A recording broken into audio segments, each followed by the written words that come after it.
Welcome to this video. I'm trying a new format, as you can probably tell. I typed up an exam on Microsoft Word, so I thought might as well just type up the solutions here also and share my screen in order to explain how to solve the problems. Okay, so we're going to see how this goes. And this is an exam from a local community college. This is Math 3A at IVC. And this is the first exam for their calculus course, Calculus 1, Math 3A. I think I said that already. This is the first exam, which has to do with limits and continuity and limit definition of the derivative. Okay, so let's get started. This is, by the way, this test was given in 2024. Okay, so first one here is a typical limit question with a graph. This says to use the graph of f to find each of the following.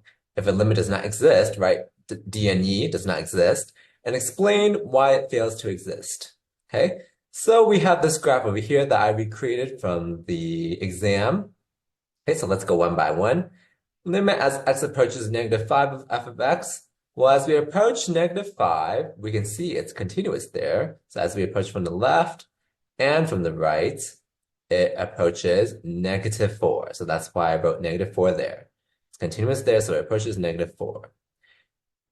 As it approaches -4 from the left, so we go over here, we traverse from the left, it approaches -2.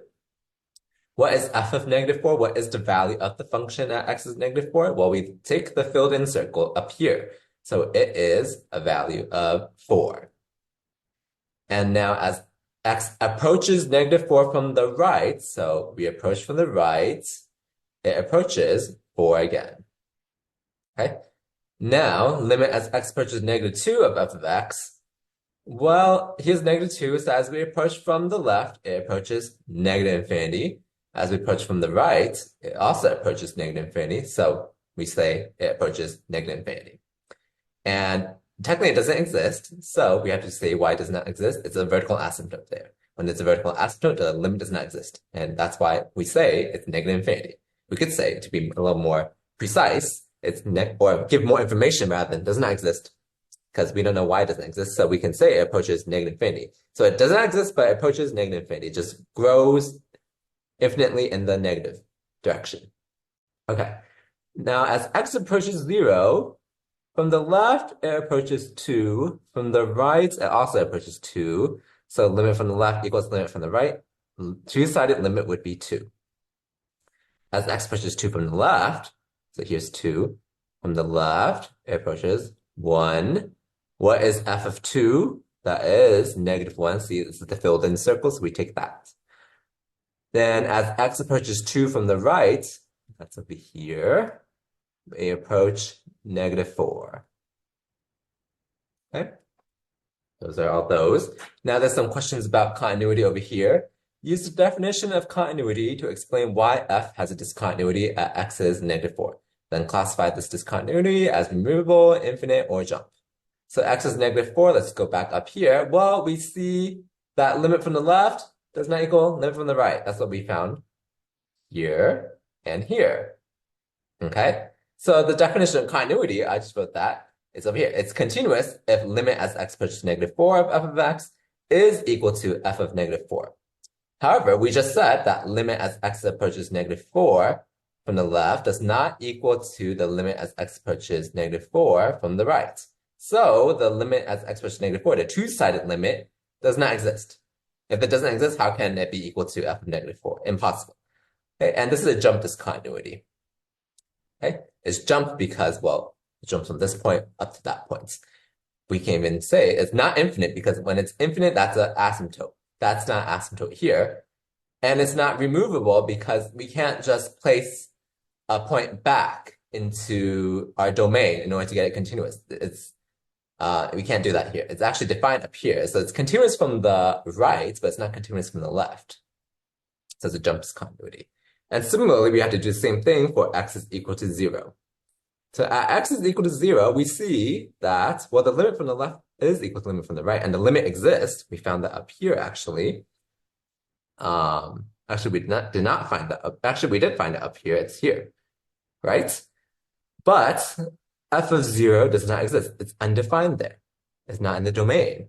So how can our limit definition of continuity over here ever be true when f of 0 does not exist? Impossible. So that's why it's not continuous. And this is a removable discontinuity because if we just say that x is equal, or at x is 0, f is equal to 2, then it's continuous again. Okay, because we just fill in that point right there and it'll be continuous again. So that's why it's a removable discontinuity. That's this one over here. Now let's move on. This is just finding a bunch of limits. So I explain each one step by step what I did. So we have this one first, limit as x approaches -4 of this rational function. So of course we should plug in x is -4 first to see if we get something that's not 0 over 0. If it's like some number over 0, then that does not exist. That'll be either positive or negative infinity. If it's 0 over 0, that's indeterminate, so we have to do more steps. If it's 0 over something non-zero, then it's 0. Okay? Or if it's something non-zero over something non-zero, then that limit also exists to whatever that value is. So we should check first if we plug in. So I'm not going to do that here, but it's always 0 over 0. I can tell you that. Okay? So when it's 0 over 0, that's indeterminate, as I just said. So we got to do more stuff to see if the limit actually exists or not. So we can factor the top and the bottom, actually. So on the top, we can factor it as x plus 4, x minus 1. And then on the bottom, we can factor our x first from all the terms. That's what I did first. And then the bottom, you can factor out this quadratic, x squared plus x minus 12 as x plus 4, x minus 3. And when we do this, the x plus 4s would cancel, and we're left with x minus 1 over x minus 3. Notice I don't drop the limit notation because I didn't plug in yet. Okay, now I'm going to plug in x is -4, so now I can drop the limit notation. So it becomes -4 minus 1 over -4 times -4 minus 3. Do the math, you would get -5 over 28. Okay, so you can pause the video to check the math if you need to. But that's how I solve this one.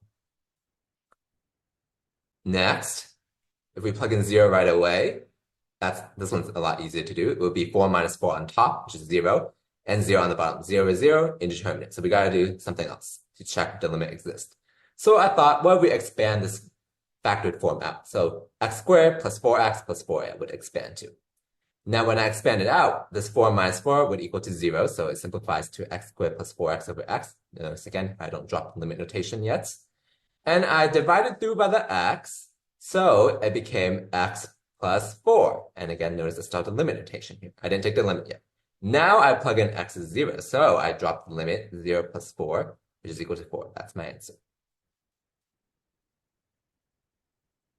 Next, we have this one. If we plug in h as 0 right away, we would get 3 over 2 minus 3 over 2, which is 0 on the top, and 0 on the bottom, so that's indeterminate. The technique for these is usually we want to make one fraction. So we're going to have to combine the top. Okay, so how do we do that? Well, to add or subtract fractions, you got to have a common denominator. So that's what I did over here. This is 2 times 1 plus h for this term over here. This is just 2 on the bottom here. So I can multiply by 1 plus h. But if I do it on the bottom, I have to also do it on the top in order for it to be legal, per se, in the math world. I'll be multiplying by 1, which is not doing anything. Okay, so when I do that, now there's a common denominator, so I can combine the fractions. So it becomes 3 minus 3 times 1 plus h. Be careful with the parentheses. Now I distribute this -3 to both the 1 and the h, so it becomes minus 3 minus 3h over here. The 3 minus 3 would become a 0, so it becomes minus 3h over 2 times 1 plus h over h.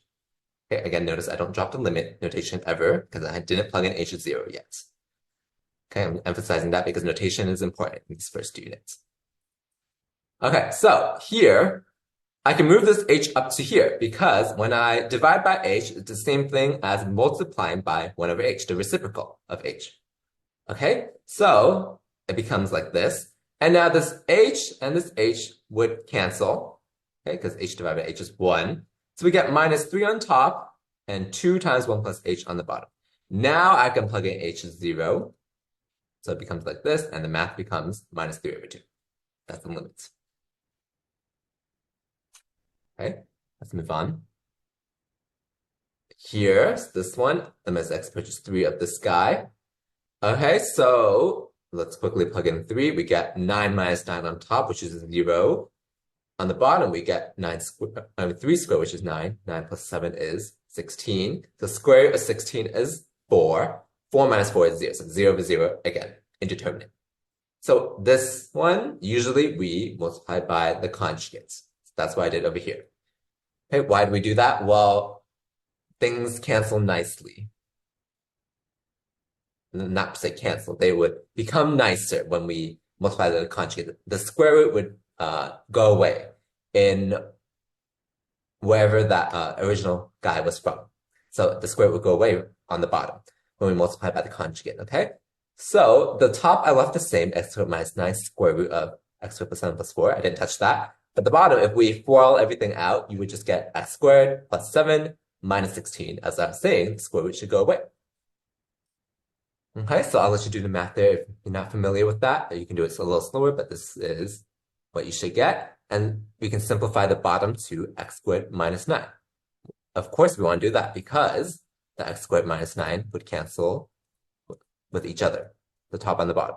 So we are left with limit as x approaches 3 of square root of x squared plus 7 plus 4. Now we plug in x as 3, so I drop the limit notation, so it becomes 3 squared plus 7 under the square root plus 4, which is square root of 16 plus 4, which is 4 plus 4, which is 8. Okay, so again, the technique here is use the conjugates, or multiply by the conjugates. Okay, this one was one where we can just plug in theta is 4, and then it was not 0 over 0 right away. Okay, so that's what I did. I plugged in theta as 4, so it became 4 pi over 2 inside the cosine over here. And it was 2 times 4 minus 3 when I plugged in theta is 4 down here. Because it's theta here and it's theta here, right? So 4 pi over 2 is 2 pi. So that's simplified to that. And 2 times 4 is 8. So that's what I did here. Okay, the bottom becomes e to the 5th power. That's easy. Now what's cosine of 2 pi? Cosine of 2 pi is the same thing as cosine of 0, because 0 and 2 pi are coterminal angles. So it becomes 1. Okay, and what's 5 minus 4? That is 1. So what is ln of 1? That is 0. So 0 over e to the 5th, that's 0. Easy problem here. Okay. Okay. Number 3. Use methods from, I don't know what textbook they're using, honestly. But this is just saying use methods to find from chapter 2 only. So no like calculator or no L'Hopital's rule and things like that probably is what professor or teacher is trying to say. Use methods from chapter 2 only to find each limit, if it exists. If a limit does not exist due to unbounded behavior, write plus infinity or minus infinity, depending on the behavior of the function. Okay, so part A, limit as u approaches 0 from the left, so 0 minus 5u plus 4 over 5u, u plus 1. Okay, so the common error that most people think is, well, it's approaching from the left, so it's going to be minus infinity. That's not correct, because if I change it up a little bit, I could make it approach positive infinity. If I make this like a minus 5 over here instead. Okay, so you got to be careful. It's not as simple as that. Okay, so when we approach 0 from the left, well, what happens when we plug in 0 right away? We get 4 on the top and 0 on the bottom. So that means the limit does not exist. Okay, so we got to find out if it's positive or negative infinity. That's the whole point. So when we plug in 0 from the left, that means, or when we approach 0 from the left, that means it's numbers very close to 0 but less than 0, which means it's very small negative numbers, okay? So here the top won't get really affected. It will still approach 4, okay? But here at the bottom, we got to be careful. It'll approach 1 as u approaches 0 from the left for this term, okay? And then this is 5, that's a constant. But for u here, as u approaches 0 from the left, I just said, it'll be very small negative numbers. So that's why it's a small negative number on the bottom, okay?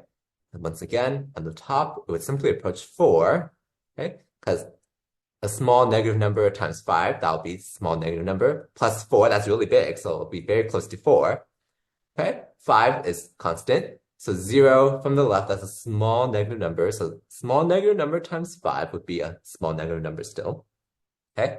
And then here, small negative number plus 1 would be very close to 1, because 1 minus a small negative number, 1 plus a small negative number, sorry, will be very close to 1. So it'll be positive. Positive times, we just said this was negative, so it'll be negative. So it's 4 over some small negative number, negative infinity. That's the reason why. Okay, as I said, if I simply change this problem to negative 5, it will become a small positive number over here. So it will become positive infinity. So once again, it would be, let me explain one more time. Top would still approach 4, that's totally fine. This would be approaching 1. This would be a small negative number. It's approaching 0, but it's going to be a very small negative number times another negative number here. So negative times negative becomes positive. So that's why it's a small positive number at the end, and it becomes positive infinity if it's like that. Okay, so you got to be careful. It's not just, oh, it's approaching from the left, right negative here. That's not the case in this example I just provided. Okay, and Control Z to get the original problem back. I believe it looks like this. Okay. Limit as x approaches 1 from the left of tangent of pi over 2x. Okay, so this is precisely the example that I was saying, that you can't just say, oh, approaching from the left, right, negative. No, it doesn't work like that. Because clearly here it's positive infinity. Why is that? Well, we can rewrite tangent as sine over cosine. So sine of pi over 2 from the left over cosine of pi over 2 from the left.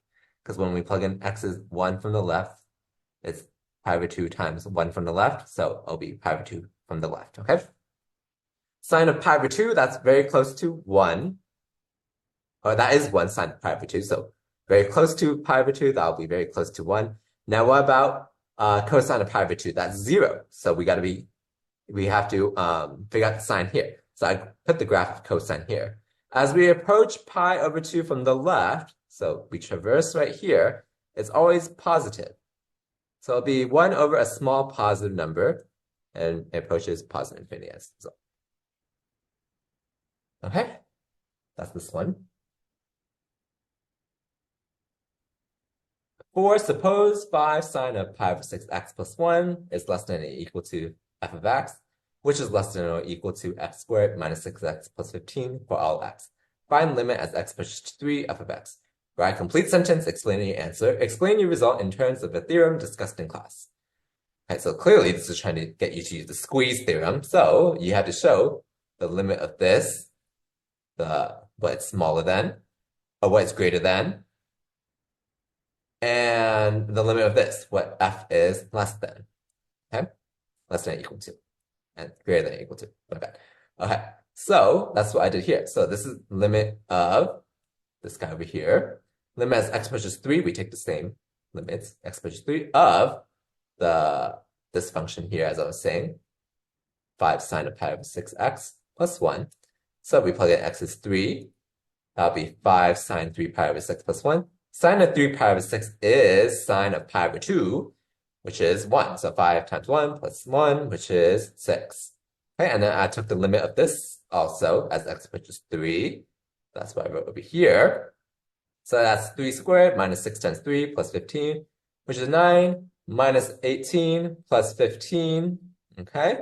Which is equal to 9 minus 3, which is equal to 6.